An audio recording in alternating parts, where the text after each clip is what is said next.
Hi friends, అందరికీ కార్తీక పౌర్ణమి శుభాకాంక్షలు. మేమైతే ఎర్లీ మార్నింగ్ 4:00కే లేచి చన్నీళ్ళతో తలస్నానం చేసి మా ఇంటి దగ్గర ఉన్న శివాలయంకి అయితే వెళ్ళాము. అక్కడికి వెళ్ళేసి 365 ఒత్తులను అయితే వెలిగించాను.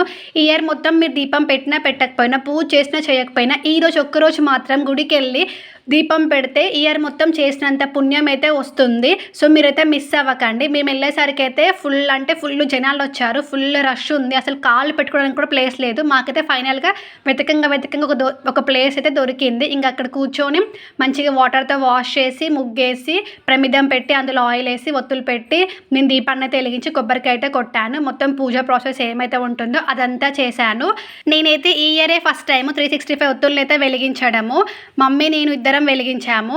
మమ్మీ పక్క నుండి నాకు ఎలా చేయాలి ఏంటి అని చెప్తూ ఉంటే నేనైతే ప్రాసెస్ అయితే చేస్తూ ఉన్నాను. దీపం వెలిగించాక తులసి కోటను అయితే దర్శించుకున్నాను. కానీ ఈ రోజు శివుడికి చాలా ఇష్టమైన రోజు కాబట్టి ఈ రోజు దీపం అయితే వెలిగిస్తారు.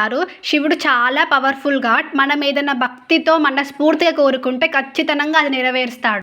Continuation next video.